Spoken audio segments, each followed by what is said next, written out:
Berjumpa kembali dalam renungan harian GMI Ebenezer. Serahkanlah segala kekhawatiranmu kepada Tuhan, karena Tuhanlah yang memelihara hidupmu. Kita berdoa. Kami percaya kepadamu bahwa Engkaulah pemelihara hidup kami. Dan ketika Engkau yang memelihara hidup kami, tidak ada satu kebutuhan kami yang tidak tercukupi. Terima kasih untuk segala berkat-Mu, kasih-Mu, perlindungan-Mu di tengah-tengah hidup kami. Pagi ini kami akan mendengarkan firman-Mu, Tuhan menolong kami untuk memahaminya. Di dalam dan demi Yesus Kristus kami berdoa dan mengucap syukur. Amin. Pagi ini kita akan bersama-sama merenungkan satu tema firman Tuhan. Air menjadi anggur. Bapak, Ibu, serta saudara-saudari, mukjizat ini terjadi di kota Kana ketika ada perkawinan di Kana. Dan Tuhan Yesus sang pembuat mukjizat melakukannya kepada sang tuan rumah. Meskipun waktunya belum tiba, tetapi karena situasi dan keadaan, supaya sang tuan rumah tidak malu. Karena jika hal ini terjadi, ketika pesta orang Israel kekurangan anggur, maka keluarga yang empunya pesta, mereka pasti dicela dan diingat sampai 7 turunan. Karena dari akibat itu semua, ketika Maria meminta Tuhan Yesus melakukan segala sesuatu, Tuhan Yesus mengerjakannya. Lalu air itu berubah menjadi anggur. Di dalam Yohanes 2 ayat 10 demikian bunyi firman Tuhan.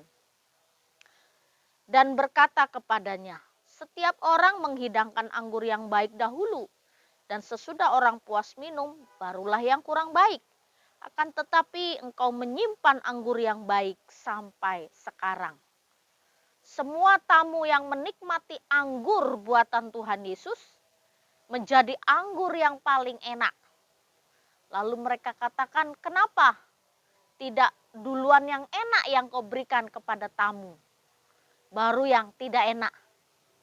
Mereka tidak tahu apa yang sebenarnya terjadi di acara pesta itu, bahwa mereka kehabisan anggur. Lalu mukjizat yang Tuhan beri menyempurnakan acara pesta yang sedang berlangsung di kota Kana. Semua orang sukacita, semua orang menikmati.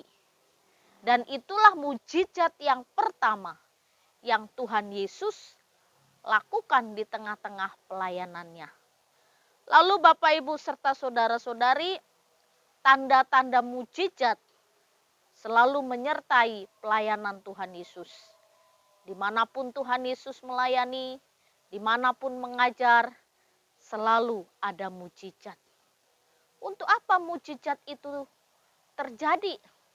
Pada zaman Yesus, Tuhan Yesus melakukan mukjizat supaya orang Israel percaya bahwa Sang Mesias yang mereka nanti-nantikan ribuan tahun yang lalu itu tergenapi. Mereka harus percaya bahwa Yesus Kristus adalah Mesias.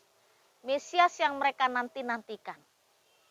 Oleh karena itu, mereka harus percaya bahwa Yesus Kristus adalah anak Allah. Meskipun mereka tahu Yesus lahir di tengah-tengah keluarga Yusuf dan Maria, anak seorang tukang kayu. Tetapi di balik peristiwa itu, Yesus bukan manusia biasa.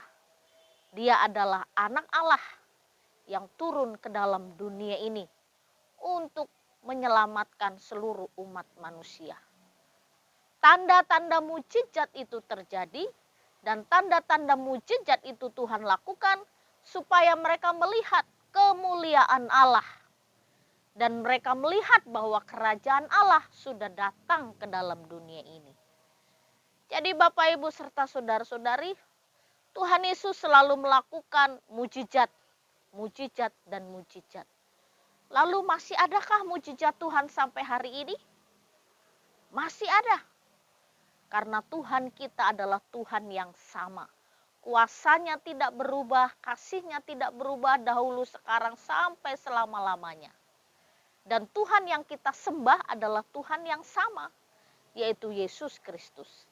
Jadi mujizatnya akan tetap terjadi di tengah-tengah hidup kita. Kalau Tuhan bisa mengubah air menjadi anggur, Tuhan bisa mengubah situasi yang kita hadapi sekarang menjadi situasi yang paling indah. Oleh karena itu, mari tetap percaya kepada Tuhan. Dan bagi orang percaya, mujizat terjadi. Kita berdoa. Bapa di surga, kami mau tetap percaya kepadamu. Kami mau sungguh-sungguh menyerahkan hidup kami kepadamu. Kami yakin mujizat-Mu pasti terjadi atas hidup kami. Biarlah ketika Engkau melakukan mujizat-Mu, kami semakin mengasihi-Mu, mencintai-Mu, dan semakin sungguh-sungguh hidup di dalam Tuhan. Terima kasih Bapa, di dalam dan demi Yesus Kristus kami berdoa dan mengucap syukur. Amin. Selamat pagi, Tuhan Yesus memberkati.